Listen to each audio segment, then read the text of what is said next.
California Electrical Code, Section 110.21 states that where ratings are not readily visible in the field, the voltage shall be marked at the field terminals. The National Electrical Code does not have a specific requirement to label the voltage on the outside of breaker panels. However, it is generally considered a good practice to label the voltage on the outside of breaker panels. This ensures that qualified personnel are aware of the voltage present when working on the panel. Some jurisdictions may have local codes or regulations that require voltage labeling on breaker panels. It is also recommended to include the voltage and amperage rating of the main circuit breaker on the label. While not specifically required by the NEC, labeling the voltage on the outside of breaker panels is recommended for safety and convenience. The CEC requires voltage marking at the field terminals if the ratings are not readily visible in the field. Considering best practices for electrical safety and adherence to relevant codes can help avoid potential hazards and ensure regulatory compliance when working with electrical panels. Regarding the specific requirements outlined in the California Electrical Code Section 110.21, the emphasis is on making voltage ratings readily visible. This means that if the voltage information is not easily accessible or immediately apparent when a qualified person approaches the electrical equipment, it must be clearly marked at the field terminals. Field terminals refer to the points where electrical connections are made in the field, typically inside the panel or enclosure. The intent behind this requirement is to provide a clear and unambiguous indication of the voltage levels present, helping to prevent accidental contact with energized parts and reducing the risk of electrical shock. In the context of the National Electrical Code, although there is no explicit mandate for labeling the voltage on the exterior of breaker panels, the absence of such a requirement does not imply that it is unnecessary or discouraged. In fact, many industry professionals and safety experts advocate for external voltage labeling as an additional layer of protection. Labeling the voltage on the outside of the panel serves as a visual reminder to personnel before they even open the panel, which can be especially useful in environments where multiple panels with different voltage levels are present. This proactive approach to safety helps to minimize the potential for errors and accidents, as it prompts qualified personnel to verify the voltage levels before commencing any work. Furthermore, external voltage labeling can be particularly beneficial in emergency situations, such as during maintenance or troubleshooting procedures. Having the voltage information readily available on the outside of the panel can expedite the process of identifying and isolating the appropriate circuits, potentially reducing downtime and improving overall safety. In addition to the voltage rating, it is also recommended to include the amperage rating of the main circuit breaker on the label. The amperage rating indicates the maximum amount of current that the circuit breaker is designed to handle before tripping and interrupting the flow of electricity.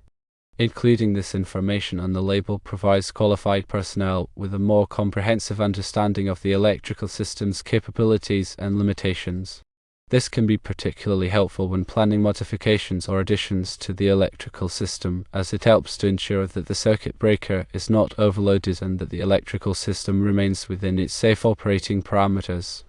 While the NEC may not explicitly require external voltage labeling, it does contain various provisions that promote safety and require clear identification of electrical components. For example, NEC Section 110.22 addresses the identification of disconnecting means, requiring that each disconnecting means be legibly marked to indicate its purpose. While this provision does not directly address voltage labeling, it underscores the importance of clear and accurate identification of electrical equipment.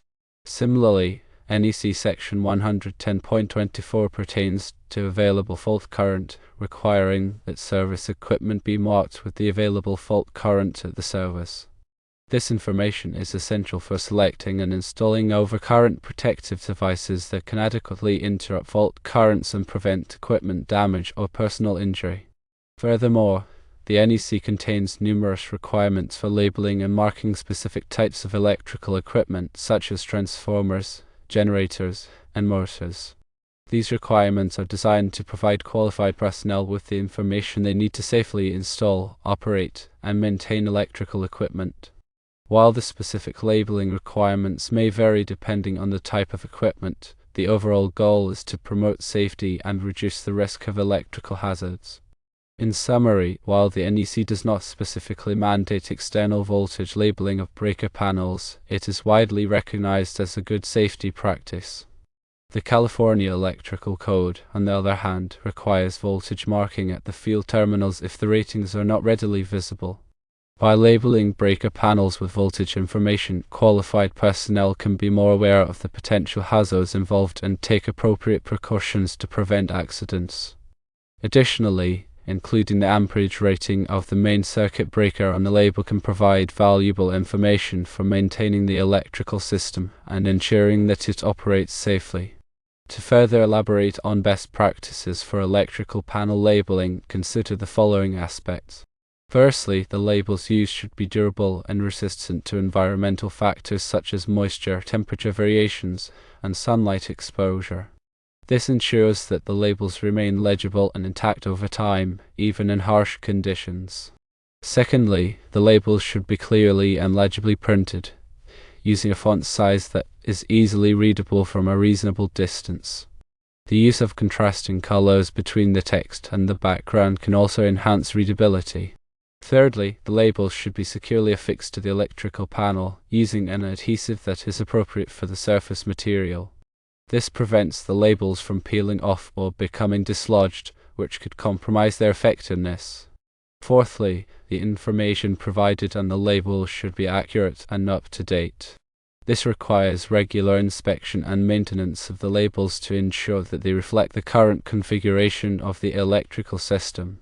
Fifthly, the labels should be placed in a conspicuous location on the electrical panel where they are easily visible to qualified personnel. Avoid placing labels in obscured or hard-to-reach areas. Sixthly, consider using a standardized labeling system throughout the facility to promote consistency and clarity. This can help to reduce confusion and improve overall safety. Seventhly, provide training to qualified personnel on the proper interpretation and use of the electrical panel labels. This ensures that they understand the information provided and can take appropriate actions based on it. Eighthly, document the labeling system and procedures in the facility's electrical safety program. This provides a framework for maintaining the labeling system and ensuring that it is consistently followed. Ninthly, review the labeling system periodically to identify areas for improvement and to ensure that it remains effective. This can involve soliciting feedback from qualified personnel and conducting audits of the electrical panels. Tenthly, consult with qualified electrical professionals to ensure that the labeling system complies with all applicable codes and regulations. This can help to avoid potential violations and ensure that the electrical system is safe and compliant. In addition to the voltage and amperage ratings, consider including other relevant information on the electrical panel labels, such as the panel's designation or location, the date of installation or last inspection, and any specific instructions or warnings. This can provide qualified personnel with a more comprehensive understanding of the electrical system and help to prevent accidents. Remember, electrical safety is paramount, and accurate and effective labeling is an essential component of a comprehensive electrical safety program. By following these best practices, you can help to ensure that qualified personnel are aware of the potential hazards involved and take appropriate precautions to prevent accidents. The National Fire Protection Association, or NFPA, provides additional guidance and resources related to electrical safety, including standards such as NFPA 70, which covers electrical safety in the workplace. Consulting with qualified electrical professionals and staying up to date on the latest codes and regulations can help you to create a safe and compliant electrical environment. When dealing with electrical systems, it is crucial to prioritize safety and adhere to all applicable codes and regulations. Accurate and effective labeling of electrical panels is an essential component of a comprehensive electrical safety program. By following the recommendations and best practices outlined in this discussion, you can help to ensure that qualified personnel are aware of the potential hazards involved and take appropriate precautions to prevent accidents. While the National Electrical Code may not explicitly require external voltage labeling, it is widely recognized as a good safety practice. The California Electrical Code, on the other hand, requires voltage marking at the field terminals if the ratings are not readily visible. By labeling breaker panels with voltage information, qualified personnel can be more aware of the potential hazards involved and take appropriate precautions to prevent accident. Additionally, including the amperage rating of the main circuit breaker on the label can provide valuable information for maintaining the electrical system and ensuring that it operates safely. In addition to the specific requirements of the NEC and CEC, consider any local codes or regulations that may apply to your jurisdiction. Some municipalities or regions may have additional requirements for electrical panel labeling, so it is important to check with the local authorities to ensure compliance. Remember that electrical codes and regulations are constantly evolving, so it is important to stay up to date on the latest changes and interpretations. This can involve attending continuing education courses, subscribing to industry publications, and consulting with qualified electrical professionals. When in doubt, it is always best to err on the side of caution and seek expert advice. Electrical safety is not something to be taken lightly, and it is important to ensure that all electrical work is performed by qualified personnel who are familiar with the applicable codes and regulations. By investing in electrical safety and promoting a culture of safety in the workplace, you can help to prevent accidents, protect your employees, and ensure the long-term reliability of your electrical system. In addition to the labeling requirements, consider implementing other safety measures to further enhance electrical safety in your facility. These measures may include regular electrical inspections, lockout/tagout procedures, and the use of personal protective equipment such as gloves, safety glasses, and insulated tools. Lockout/tagout procedures are designed to prevent accidental energization of electrical equipment during maintenance or repair work. These procedures involve energizing the equipment, locking out the power source, and tagging the equipment to indicate that it is out of service. This helps to ensure that the equipment cannot be accidentally turned on while someone is working on it. Personal protective equipment, or PPE, is designed to protect workers from electrical hazards such as shock, arc flash, and arc blast. The type of PPE required will depend on the specific task being performed and the potential hazards involved. It is important to select PPE that is appropriate for the voltage and amperage levels present and to ensure that the PPE is in good condition and properly maintained. Arc flash is a dangerous phenomenon that can occur when electrical equipment is energized. Arc flash can generate intense heat and pressure, which can cause serious burns, injuries, and even death. To protect workers from arc flash hazards, it is important to conduct arc flash hazard assessments and to implement appropriate safety measures, such as the use of arc-rated clothing and equipment. The Occupational Safety and Health Administration, or OSHA, has regulations that address electrical safety in the workplace. These regulations cover a wide range of topics, including electrical wiring methods, grounding requirements, and safety-related work practices. It is important to be familiar with OSHA's electrical safety regulations and to ensure that your facility is in compliance. In conclusion, while the National Electrical Code does not specifically mandate external voltage labeling of breaker panels, it is widely recognized as a good safety practice. The California Electrical Code, on the other hand, requires voltage marking at the field terminals if the ratings are not readily visible. By labeling breaker panels with voltage information, qualified personnel can be more aware of the potential hazards involved and take appropriate precautions to prevent accidents.